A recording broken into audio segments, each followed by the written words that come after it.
ওই এলেন আমার ঘর জ্বালানি পাড়া বেড়ানি মেয়ে। এই বৃষ্টিতে নালা পেরিয়ে এলি কি করে পড়ার মুখে? জলে ডুবে মরতে পারলি না? কি করব আমি এই মেয়েকে নিয়ে? আমি আর পারি না, পারি না আমি।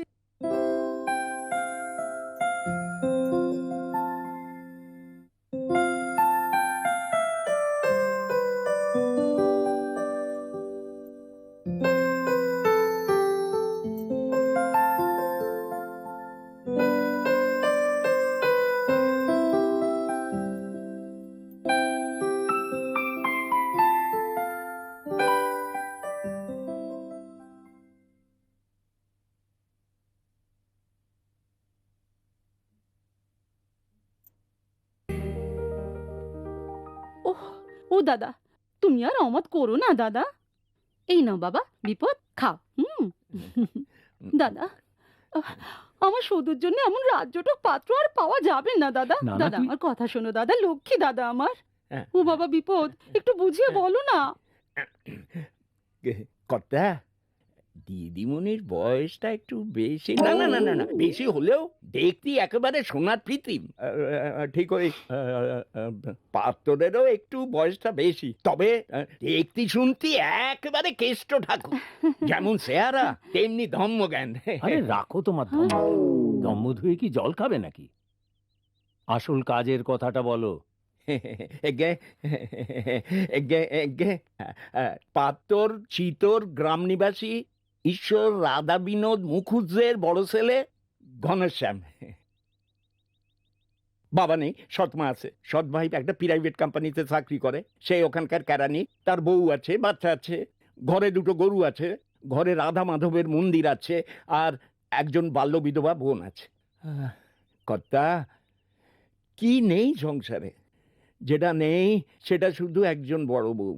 পাত্তর ধান চাল তিসি পাটের দালালি করে, উপায় মন্দ করে না কর্তা। তার উপায়ের ওপরই এরা সব নির্ভরশীল। পড়াশোনা কদ্দূর করেছে? এগে সংসারটা বড় ভাইয়ের ঘাড়ে, সেই জন্যই ওই এন্ট্রেন্স পাস করেও ওকে পড়াশোনা ছেড়ে দিতে হয়েছে কর্তা। এন্ট্রান্স? তাকে বলো আমার ভাগ্নির কাছে এসে এখন বছর ভালো করে ইংরেজিটা শিখে নিক, তারপর নয় বিয়ের কথা ভাবা যাবে। ও দাদা, দাদা তুমি আর অমত করো না দাদা। আহ! তাহলে আর আমার মেয়ের বিয়ে হবে না।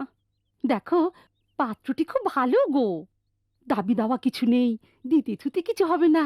হ্যাঁ, সে তো হাত পা বেঁধে গঙ্গায় ফেলে দিলেও দিতে থুতে কিছু হবে না। কর্তা, আপনি শুধু একটিবার গিয়ে নিজের চোখে পাত্তরে দেখে আসুন। তারে দেখে তার সঙ্গে কথা বলে আপনার খুব পছন্দ হবে তাকে। হ্যাঁ, যাও না দাদা, এই রোববার গিয়ে একবার তুমি দেখে এসো। হ্যাঁ, তা অবশ্য একবার যাওয়া যেতেই পারে। হ্যাঁ। ঠিক আছে, আসছে রোববারই যাব। আচ্ছা। তুমি ওদের এটা জানিয়ে দিও, ধরণী রঞ্জন। আগে বিপদ ভঞ্জন। আরে ওই হলো গিয়ে, যাকে পাত্র পছন্দ হলে তোমায় কি দিতে থুতে হবে সেটা আগে বলে ফেলো। ফিজ আমার বেশি নয় কর্তা, আপনি যা ভালো মনে করবেন সেটাই দেবেন। ওই আমার দক্ষিণাটা আর এ কদিন আসা যাওয়ার খরচাটা দিলেই হবে। আর আর বলছিলাম কি, ওই বিয়ের কটা দিন ওই খাওয়া দাওয়াটা। না না, খাওয়া দাওয়া নিয়ে কোনো চিন্তা নেই। ও বিয়ের কদিন তুমি সপরিবারে এখানেই থাকবে, খাবে। তাহলেই হবে কর্তা। যাক বাবা, নিশ্চিন্তে। কি হলো বিপদ, খাও। পেটে জ্বালা, ভীষণ জ্বালা কর্তা। আজ কটা দিন হলো আমার নাতিটাকে আমি কিছু ভালো মন্দ খাওয়াতে পারিনি।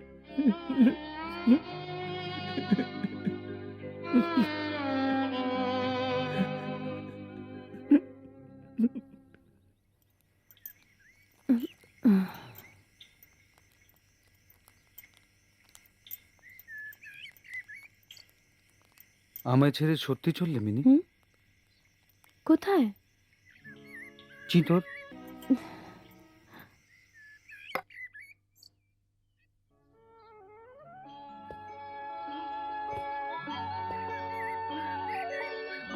সাবধানে যেও দাদা, কেমন? আচ্ছা আচ্ছা, চলো আসি। দুগ্গা, দুগ্গা, দুগ্গা।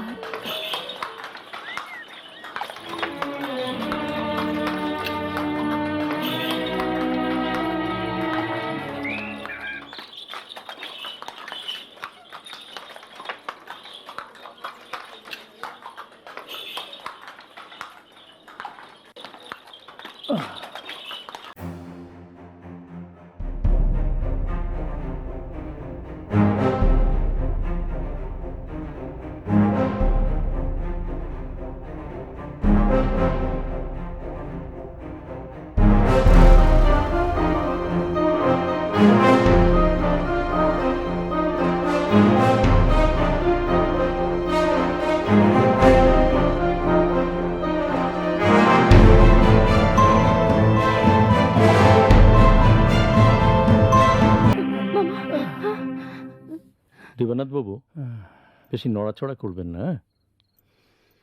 হাতটা এইভাবে সোজা থাক, হ্যাঁ?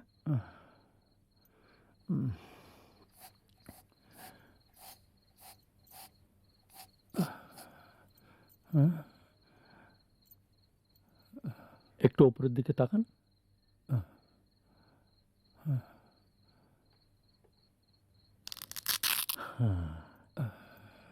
খুব একটা ভালো বুঝছি না মা, প্রেশারটা অনেক হাই। আচ্ছা, বমি টমি করেছেন উনি? না, না তো। হ্যাঁ, শহরের হাসপাতালে পাঠাতে পারলে খুব ভালো হতো। হাসপাতাল? দেখি। গিরে, দাদা, গিরে, বুঝলি গিরে, বলো দাদা। ছেলেটি তেমন পাস ঠাস করেনি বটে, কিন্তু কিন্তু কথা বলে মুখ্য বলে মনে হলো না। তাছাড়া তাছাড়া ওর মুখে কি একটা আছে জানিস? একবার ওর মুখের দিকে তাকালে মনে হয় দুদণ্ড ওর সাথে কথা বলি। আমার আমার ভারী পছন্দ হয়েছে ছেলেটিকে। আমি প্রায় একরকম কথা দিয়ে এসেছি। দেবানন্দ বাবু, দেবানন্দ বাবু, আপনার শরীরের অবস্থা মোটেই ভালো নয়। আপনি আপনি একটু বিশ্রাম নিন। ডাক্তার, বলতে দাও ডাক্তার। জানি না আর বলার সময় পাবো কিনা।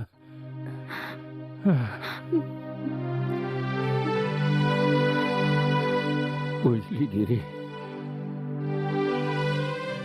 আমি যদি নাও থাকি, এই ছেলের সঙ্গে মিনির বিয়ে দিস। ছেলেটি ভগবানে বিশ্বাস করে, মিনিমা আমার সুখী হবে। এসব কি বলছো মামা? বিশ্বাস, ভগবান, এসব কথা তোমার মুখে? ওরে পাগলি,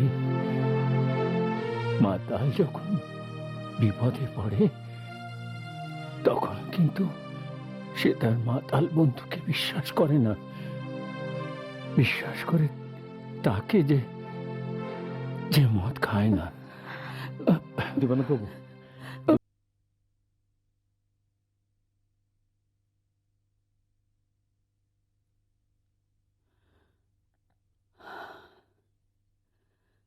আজ কমাস হয়ে গেল দাদা চলে গেলেন, কিন্তু সংসার তো থেমে থাকে না, সে তার নিজের নিয়মেই চলে। শুধু বিপদ এসেছিল,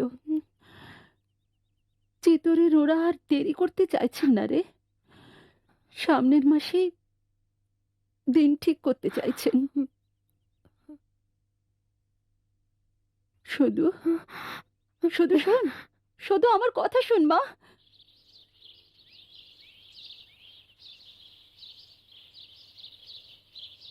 না দিদি, নারেন দাদাবাবু এ মাসেও এলেন না, কোনো খোঁজ খাবার भी नहीं। নারেন বাবু তো যেতে চাননি, কিন্তু কর্তা বাবুর ওপর কথা বলার হিম্মত আর নেই।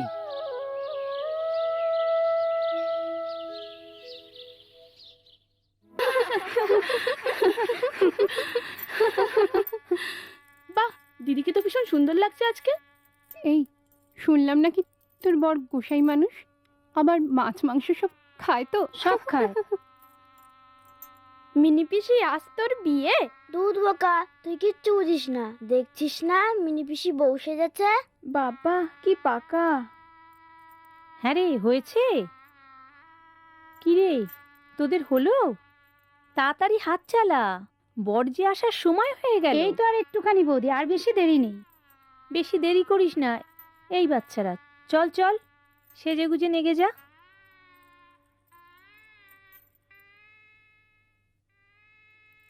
যা, কেমন সাজিয়ে দিলাম।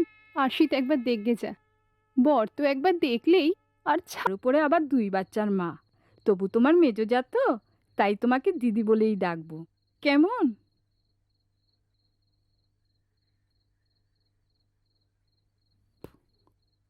তা পানটা না খেলেও বৌদি আমার শুনেছি গানটা ভালোই করেন, তা একখানা হয়ে যাক। না ঠাকুরপো, আমার শরীর ভালো নেই, বড় ক্লান্ত। তাছাড়া আপনার মতো গানের গলা আমার নেই। বরং আপনি আর একটা গান করুন। ও, বর না এলে বুঝি গান গাইতে নেই? সবাই যখন বলছে তখন একটা গাও না দিদি। না, নতুন বউ এখন গাইবে না। ওরা গান বাজনা করুক বৌদি, তুমি এখন তোমার ঘরে চলো, অনেক রাত হয়েছে, বিশ্রাম নেবে। হ্যাঁ বৌমা, সেই ভালো, সারাদিন ধকল তো কম যায়নি। যাও একটু বিশ্রাম নাও গে, যাও। এসো বৌদি। আর ঘনশ্যামটাও হয়েছে তেমনি। আজকের দিনে তোর এত কিসের কাজ রে? এত রাত অবধি নতুন বউটা জেগে বসে রয়েছে, কোনো কাণ্ডজ্ঞান নেই। এসো বৌদি, এসো, বসো। ইস, আজকের দিনেও বর্দার ঘরটাকে কেউ ফুল দিয়ে সাজালো না। তোমাকে তো ভাই আগে দেখিনি। আমি আমি তোমার ননদ বিষ্ণুপ্রিয়া, বাল্য বিধবা কিনা, তাই শুভ কাজে আমায় থাকতে নেই। যদি অমঙ্গল হয়। যত সব বাজে নিয়ম, দাদার বিয়েতে বোন থাকবে না, এসব আমি মানি না। জেঠিমা, ও জেঠিমা, জেঠিমা, ও জেঠিমা। এই, এগুলো তোদের কি চাই রে? না পিসি, মা বলল কি যা দেখে আয়, জেঠিমার যদি কিছু লাগে টাগে। জেঠিমার কিচ্ছু লাগবে না, একদম জ্বালাবি না তোরা জেঠিমাকে। চল চল, আমার ঘরে চল। বৌদি, এবার একটু বিশ্রাম নিয়ে নাও, দাদার আসার সময় হলো। আজ যে তোমার ফুল সজ্জা গো, অবশ্য ফুলহীন ফুলসজ্জা। আসি।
যদি তারে নাই চিনি গো সে কি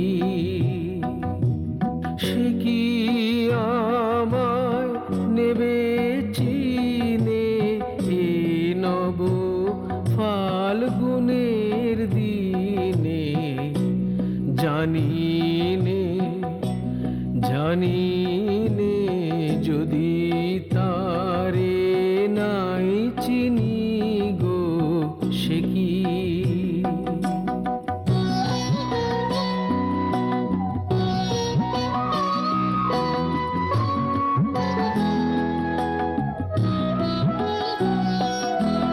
সে কি আমার কুড়ির গানে কবে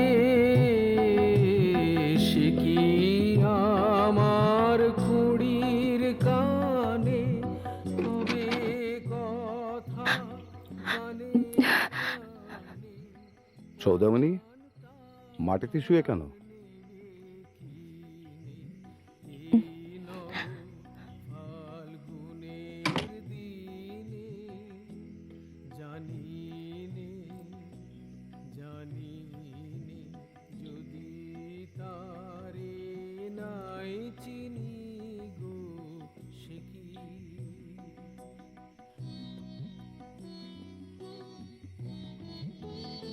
ইস,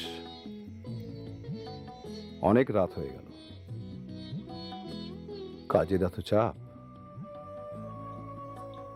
রোজ বাড়ি ফিরতে অনেক রাত হয়ে যায়। আমার তো অনেকদিন খাওয়াই হয় না। তুমি খেয়েছো তো? ভালো করেছো। আমার জন্য বসে থাকলে কিন্তু আর্থিক দিন খাওয়াই হবে না।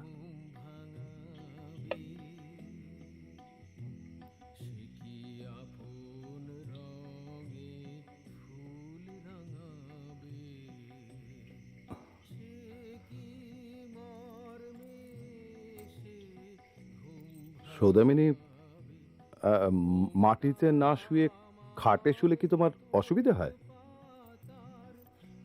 আমার মাটিতে শুতে কোনো অসুবিধা হচ্ছে না। অসুবিধা না হলেও অসুখ তো করতে পারে। অত যদি চিন্তা হয়, আমাকে অন্য ঘরে শোয়ার ব্যবস্থা করে দিও। ছি, তা কখনো হয়?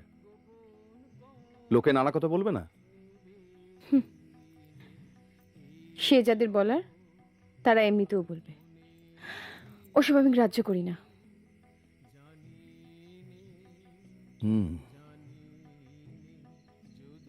মনে হচ্ছে বুকের মধ্যে অনেক বোঝা নিয়ে তুমি ঘুরে বেড়াচ্ছ। আমায় বলতে পারো, অনেকটা হালকা লাগবে।